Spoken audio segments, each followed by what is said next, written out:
Supreme Court out of context for some reasons best known to them. But then, by way of answering your poser, the correct position is like this. The judgment Dan Nwafo seeks to rely on by the Supreme Court did not even venture into the matter on the merits in the first instance. Yes. The judgment they claimed they had was from the FCT High Court, that is the Federal Capital Territory High Court. What the party did was to make an attempt to go on appeal. Of course, we were out of time, and the Court of Appeal refused to grant our, application for extension of time within which to appeal. As a result of which, the APC now had to go on further appeal to the Supreme Court. Now, this matter ended on the 27th of May, 2022. Okay. And what transpired at the Supreme Court was that the Supreme Court struck out the appeal. Dan Nwafo now decided to, interpret it to suit him. What they did, the decision of the Supreme Court was that the matter itself should not have gone all the way to the Supreme Court. That was what they said. They said that the judgment we, sought to appeal against was a nullity in the first instance. So there was nothing to appeal against. I don't know if it's clear to that extent. Yes. The Supreme Court said, look, Dan Nwafo claims he got judgment at the FCT High Court. And then you're coming all the way to the Supreme Court to seek leave of court to appeal against this judgment. And the Supreme Court said, look, that it is no longer fashionable for parties to pick and choose where they want to go and institute their actions. That where I have an action or a matter with you in Imo State, and all the facts happened in Imo, that the proper court to go to is the court in Imo State. But if one of us jumps to Kaduna or Kano or Abuja to file an action, that amounts to what we call in law forum shopping. Meaning that you want to pick and choose a court that will suit you. Are you following? So the Supreme Court said, look, we are dismissing everything. In fact, it will be tidier to quote the Supreme Court. I want to read the decision of the Supreme Court. So, yes. The Supreme Court said, look at it here. It was held that the FCT High Court lacked jurisdiction to have heard the suit ab initio.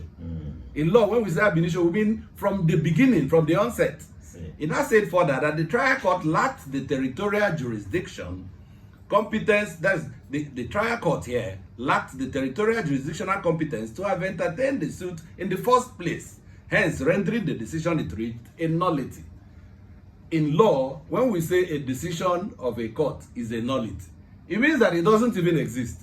So the judgment Dan Nwafo has been celebrating, the Supreme Court said that that judgment does not even exist. In the first place. In fact, interestingly, the court went further and said, it held further that the law is settled that a suit should be filed in the High Court of the state in which the facts constituting the cause of action occurred. That is the High Court of the state in which the events occurred. That's an Imo. Yes. But if one felt that the High Court here wouldn't give one what one expected, wouldn't provide the right justice. That is why you have provision for appeal. At the appellate level, you're not talking to somebody from Imo. The Court of Appeal, you have a combination of judges from here and there. It says that it further held that for the first respondent to have left Imo State where the events in dispute occurred and rushed to Abuja to file the suit amounted to forum shopping and the gross abuse of court processes. Yes. That is the decision of the Supreme Court. Yes. Now, in law, we have a hierarchy. When the Supreme Court speaks, you're not at liberty to question it. You can't even appeal again, meaning that the matter has died a natural death. You can only pray or appeal to God. This matter has closed and it will not arise again. That is the stage where we are now. But somehow last week, some news items they're flying really to the fact that the other camp was jubilating that Nwafo was asked to go and take over until his tenure ended maybe in July 31st. I don't know, only to see another that came somewhere in Vanguard yesterday which tries to counter. What is really happening? Yes, in Nigeria is an interesting place. Like Nigeria is like a theater where you have actors coming from different backgrounds. It would appear that what transpired last week was such that some actors, Dan Nwafo is of course representing some interests that are not visible, You're following. So the people who are funding him made contact with the, National Secretariat of the APC and somehow got a document purportedly signed by the National Secretary of the party asking him to go take over the Secretariat in Imo. Of course, immediately this document, started flying. People were naturally worried. And then based on that anxiety, the National now had to convene a National Working Committee meeting, within which, of course, you see, the way the APC works and every other party, it is the National that is the highest decision-making body. So when the National Working Committee meets, an individual is not at liberty to have a contrary opinion. In fact, it was found out that the National Secretary of the party, who ought to have signed the letter, did not, in fact, sign. Yes, he did not. The information which is now, verified, is that a deputy signed. If you look at that document that they are parading, you see where they carefully put F in front of the man's name, Engineer Omishore. Yes, meaning that someone signed for.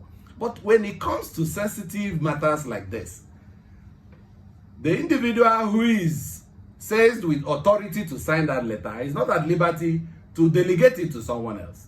You cannot say that your deputy will sign and that the National Working Committee is not aware. So, bottom line, the National Working Committee met yesterday and then made their position clear, which, with your kind permission, I may also want to read because it's actually instructive, so it settles the matter. Yeah, it says here that the June 15th letter, earlier written by the Deputy Secretary Barrister Festus Founter, which recognized the leadership of Honorable Dan Nwafo, was scripted in error.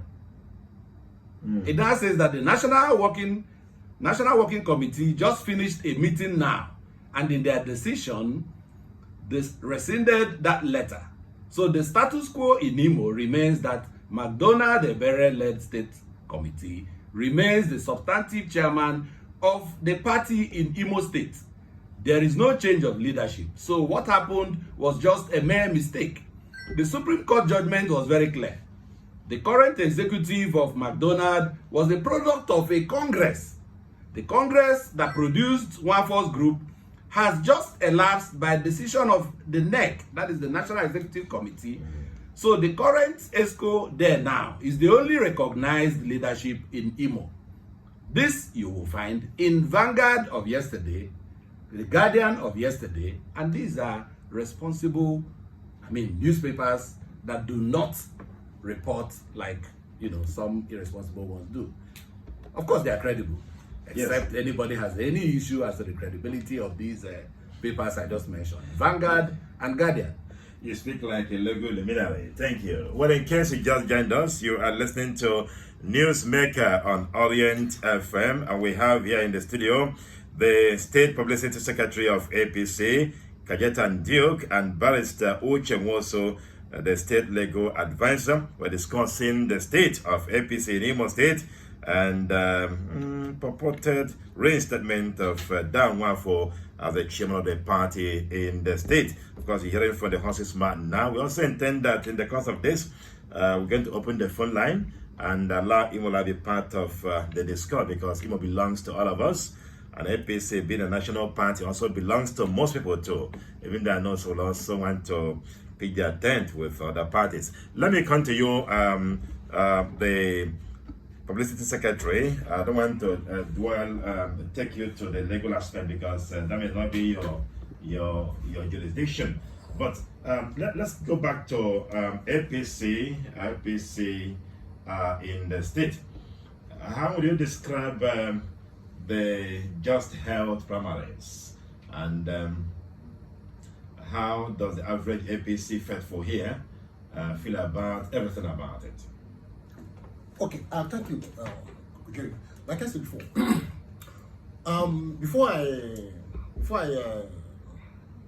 respond to that question, let me add a little to what my colleague just said about this confusion we have in the state. Okay. It does appear to us as a party and some individuals who lost out at the just concluded the APC presidential primaries in Abuja.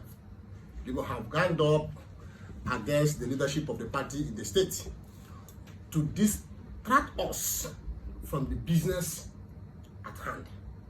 The issue we have now is how to ensure that APC, the state, won all our elections using the popularity and the credibility of our government as an advantage. Now they have returned home after a very shameful outing. So they now say, no, the only thing we must do to destroy APC, so that we will go back to the national leadership of the party and say, what Uzodinma is not on ground, is for us to put confusion in Imo APC, so that our people, our party men and women, our membership will be disorganized and disoriented. Now, coming to the primaries, we had a very clear, participatory, and all-inclusive party primaries. Okay. And our people turned out to show you how popular and vibrant APC is today in Imo State. We recorded the highest number of aspirants in all positions. That to tell you that the party is healthy, the party is stronger, and the party is vibrant. Now, and of course you are aware that this is a participatory democracy. We are looking for one person who will use the party platform to run an election in various constituencies and positions. Right. In the state assembly elections, we had over 100 aspirants for 27 positions. And that shows you how popular the party is. And we are expected to produce 27 House of Assembly members. It means, candidate, it means that out of 100 aspirants, we are going to choose 27. And that you did. And that was what we did. And for us, let me also tell you, to tell you that the governor is a true Democrat, he allowed the party and its leadership, the delegates, who emerged through a democratic process of delegate congress, to determine the fate of these our brothers and sisters who submitted themselves to be elected as flag bearers of the party. So at each level of the primaries, the delegates choose, because at the end of the day, it is this delegate that will form the party agents, canvassers, promoters of the party at their respective wards and local governments. So the primaries of the party went very well, smoothly, but you know, anyone who lost election, either primaries or general election, person will also feel somehow. But it is our work as party administrators. How have you started doing that? Yes, we have started doing that.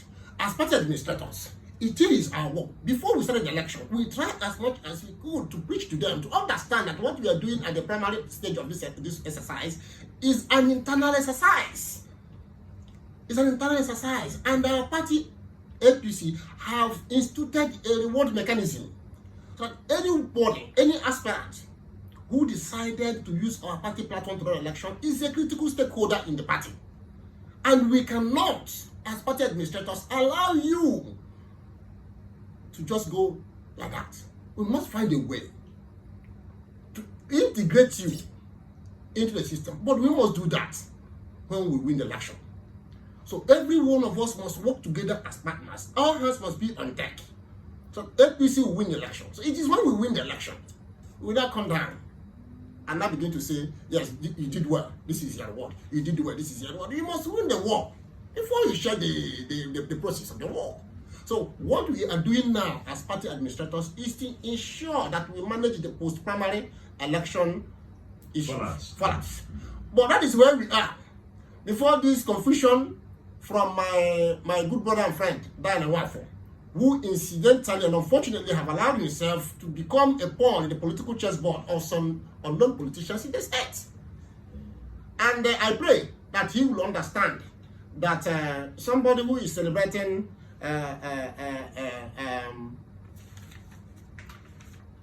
Oluwale later from Garden Park, it's unfortunate at this time of our generation.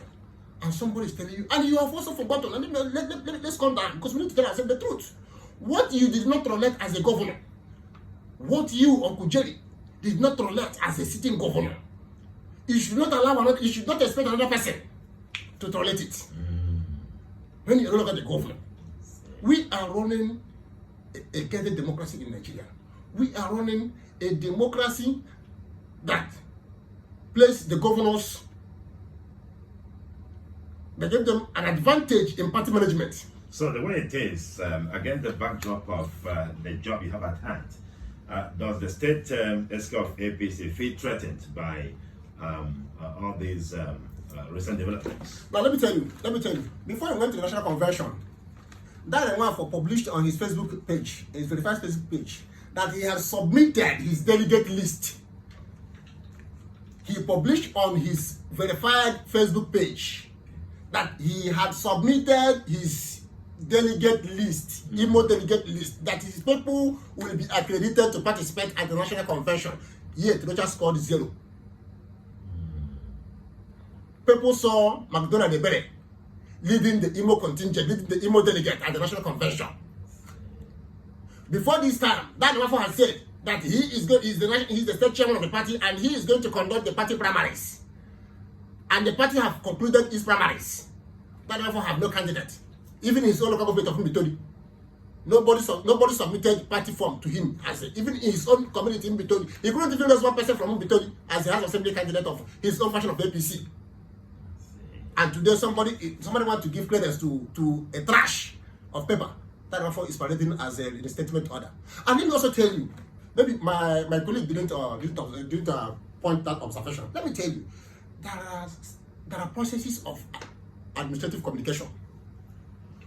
If that letter was on the instruction of the National Working Committee of the party, that letter addressed to that Nwafo, they would have copied McDonald and that same letter to notify him that someone is coming to take over from you. So that McDonald will be in the know that the party have instructed this man to come to him for handover. The party also will write to McDonald to say, following this and that and that and that, you are expected to hand over all party materials, all party properties in your possession to this person. And that was something like that. And when he published the first letter, we observed in that letter that there was no copy to INEC, there was no copy to the police, there was no copy to the vice chairman Southeast, there was no copy to the deputy chairman South. The next morning, he went and amended the letter. And if I let me tell you, that signature on that letter has become a popular brand now on the social media space. People are now using it to write any kind of letter they want to write. So we should not allow young men like us should not allow phasing out and for almost position that have almost phased out to be using us to achieve their inordinate political ambition. As long as I am concerned, Dan Nwafo, my brother, knows that his own time has passed. He should not play. He should not swim against the tide. He should not swim against the time. When my time comes and go, I, Cadet and Duke, will quietly obey the time because the governor is the leader of the party in the states. Let me take it there that the governor is the leader of the party in the state. Now that the atmosphere is clear, what do you tell the party faithful, the APC party faithful, are also listening to you this afternoon? Maybe in the next few minutes, I'll also open the phone line to allow them to be part of this. Well, with particular reference to the party faithfuls, there is actually no issue because Dan Nwafo and his co-travelers have no followership. What they do is that from time to time they make announcements that they are now in charge. And I was asking somebody yesterday, where does he operate from? I just left my office at the state secretariat to attend this program. I'm going back there. Is he running his own secretariat on social media? You do not run a party on WhatsApp. I don't know if my position is clear. Our party faithfuls have nothing to worry about. We have had series of programs. We had primaries recently. We had the usual crowd. We have a multitude of followership within the party. He has no structure. He He has no followership. He has no candidates. He had no aspirants. He did not participate in everything we did all the way to the last convention. We had a convention in March. We had another one just in early May.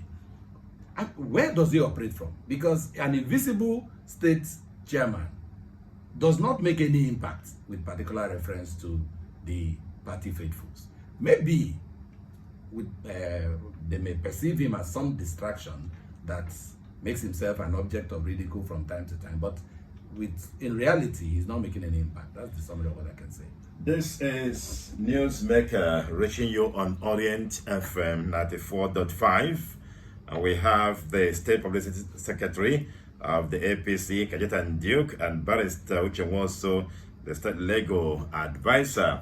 Well, in case you'd like to be part of this, we have the number 0809 305 7377.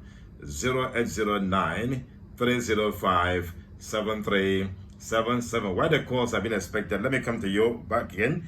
Kajetan Duke, the Publicity Secretary. The elections will come early next year. And of course, you also know that, as usual, parties have all sprung out. How is the APC here gathering its acts to ensure that you deliver your candidates at the state and national assemblies, as well as the president said? Okay, now I will take it one after the other. For our candidates across the 27 local government for the state assembly, we are very proud to say that we elected grassroots politicians. We elected people who are not foreigners to their people. We elected people who are coming from this respective local government, who understand the needs, the yearnings, the aspirations of their people, and who before now have been in active participation in community leadership. So it's not going to be a big task for us. It's not going to be introducing a foreigner to the people. They are coming from the community. So they understand the needs of their people. And we are going to ride on the strength of these individual candidates to win election. When they come to the House of Reps, our people elected credible individuals. Some are current serving members of the National Assembly who are doing well. People like Chico Kafo, people like Miriam Onoha, people like this Nani Bokwe, who's the former National Assembly member. We elected credible individuals. Those who are first timers, talk about the senatorial candidate LSM Bata. These are notable philanthropists, people who have been using their personal resources to build roads, to empower the indigent people in the community. People who have been, let me tell you, if politics is for public good, we should be sending people who have been tested with their personal resources. We should not be sending people who are anticipating to go there to make money for themselves. We send the tested individuals who have shown the capacity that they will serve. Now, come to the presidential election. What we have to attend about? There are a lot of rumors. Before you come to that, I think I have a caller. Let me take this call. You make it very brief. Hello there, welcome. 974. You welcome? Yeah, thank you. Dr. Okay, Doc, where are you calling from? Where are you calling from? Are you calling from Imo or Lagos, Abuja, anyway? Yes, I'm calling from Ogun. Oh, you're welcome. Go ahead. What I'm saying is, in the interest of the state, these letters and counter letters, and who is there and who is not there, I hope no person outside Imo will be using this interview to deny the APC candidates. I thought that can example in River State. And I find know that when such things happen, when there are many factions, at the end of the day, a state may not have candidates recognized by INEC in the long term. That's my concern. I'm not even interested in who Okay. If we real, it's not the way you think, I just the authority. Okay. Okay. Let it be grounded enough that whoever that is being presented in McDonald's that is recognized by INEC that candidates that come through him will be accepted as true candidates for the state. That we don't run the risk of not having any candidate for the election. Now, the election. Thank you. That's a good one. Thank you very much. Duke, you had him too? Yes. Okay. Okay, let me respond to him quickly. There is nothing to be afraid of. There is nothing to be scared of. There is no impediment against all our candidates. Let me tell you, the national leadership of the party cannot be unaware of this what I call it, this yes, because in the first place we participated in the election of the national leadership of the party. We participated in that election. We also, if you say that we are not authentic leadership of the party, meanwhile we were part of the process where through which the national leadership of the party emerged, you have also put in a credibility question on the leadership. So that is not in the, that is nothing to worry yourself about. Who the authentic chairman of the party as recognized, as I speak to you today, by the pronouncement of the Supreme Court, by the records of the national leadership of the party, is no other person than Honorable MacDonald Kelechi Ebere, PhD. He is the chairman of APC as I speak to you, and he is still in office as the party chairman. Now, back to the Before you stay calm, I have another caller. Hello there, 966. Hello, you're welcome. Hello, good afternoon. Thank you. I'm calling for you. Apara from Irete. Yeah. Go ahead. Listening on the discussion going on, I don't feel happy on the all crisis of your guest there. I don't know what is wrong with our Igbo people. What are killing brothers because of power, because of money. APC issue. Let me tell you one thing, you people don't know what the funeral is. You are the owners of APC. It's due to you people, Igbo. You are there to do APC, killing your brothers because of money. I don't know this. What is wrong with our people? No, pin it down. Let us start. Hello. I'm very, I don't feel happy. Can you hear? Okay, it's okay. Let me go to you, the local advisor, Mosu Uche. He said he's not happy. Yes, it's understandable. You see, our people, particularly those who are not very enlightened and exposed, continue to perceive the APC as a tribal party. And that's a huge challenge. It will be unfair to tag a party with the reach and clout of the APC a sectional party. But you see, we have these biases that people entrench. When you internalize that culture, even if the person who spoke last, even if his mother emerges the national chairman of the party, or his father, brother, because he already perceives the party as maybe a tribal party, a Fulani party, his sentiments will continue to inform the way he reasons. But we don't allow that to worry us. What is important is what you spoke about earlier. How do we intend to proceed given the scenario we have found ourselves in? And the issue is already settled. When a matter is decided by the Supreme Court, that matter has come to an end, a final bus stop. Thank you. Before I deny you what you needed to say, thank you, Barrister Richard Mosu. Back to you, Duke. You're going to say something before the calls came. You forgot it, right? About the last caller? No, not the last caller. Okay. Before the last caller came. Okay. Okay, yes. I was trying to talk about the chances of APC in the Southeast and Imo States. Okay.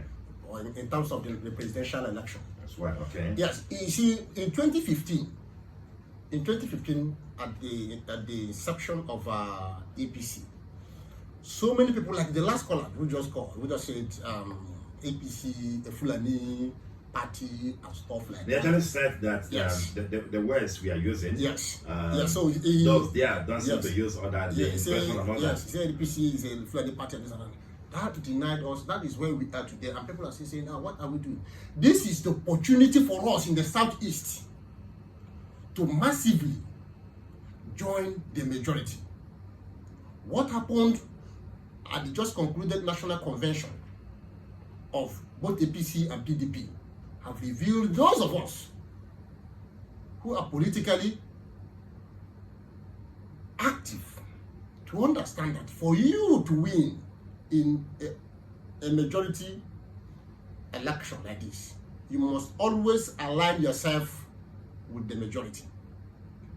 If you don't align yourself with the majority, whenever the majority align together, you will be step aside, you will be left behind. It happened in 2015. Now, this time around, irrespective of the sentiments, irrespective of our zonal sentiments and persuasions, the question we need to ask ourselves, what will come to fruition or what will not come to fruition? And I want to tell you, the only thing that will come to fruition is that the majority will align together and they produce the president. And we want to be part of the majority this time around.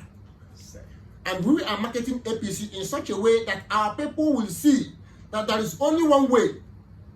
There is only one way to political relevance. There is only one way to emancipation of our people. There is only one way to be part of the national political conversation in Nigeria, is to align ourselves with the greater percentage of the Nigerian people to elect who becomes the next president. And the person who is going to be the next president is no other person but the APC presidential candidate, Bola Ahmed Tinubu. Has the clout, has the number, he has all it takes.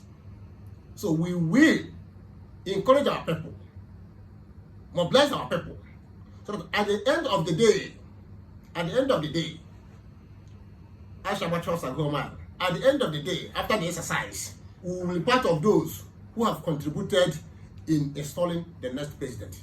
I look forward to a better future, right? Yes. Thank you. Oh, well, I wish we had more time. This is getting even more interesting. We may have to maybe come back this time next week to have an update. Let's have your parting word, the barrister. Just in one sentence. Well, like I said earlier, it is not too late to work together. I would not allow any expired politician, or I'd rather say desperate politician, to use me to fight his perceived or imaginary enemies. This matter has ended. The Supreme Court has spoken. If you are dissatisfied, your only remedy lies in prayers.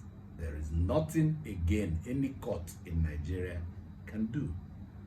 So the Dan Nwafor matter has died a natural death without the possibility of a resurrection. So the matter is closed. I'm even embarrassed that we're still discussing it. Okay. Well, I was going to ask you maybe subsequently if there is a way these two great men could still come together.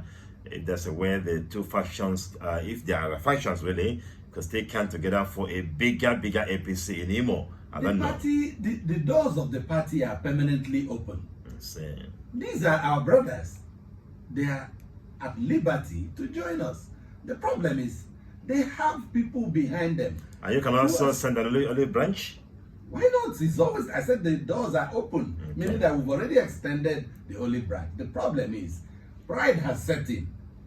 The power brokers behind Dan Nwafor will not find the humility to embrace us. But if they do, in the unlikely event that they do, it will be, a reason for celebration. Thank you. Just in 1 minute, let's go to Duke. Mr. Duke Kejitan, parting word in 1 minute.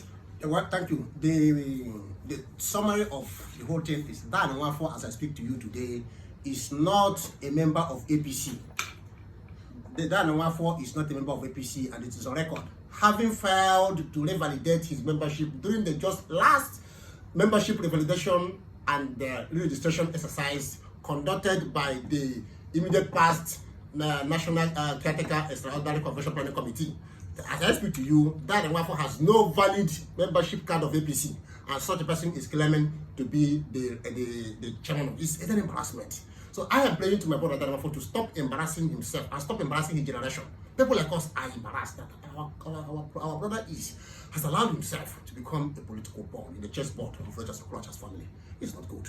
So I pray him to come back to life. We will embrace him and give him relevance. But we will issue him a new card and become a bona fide member of APC, so that he can be talking as a member of APC. Your card again? I have my party card. Let me thank you there. Have a Well, card.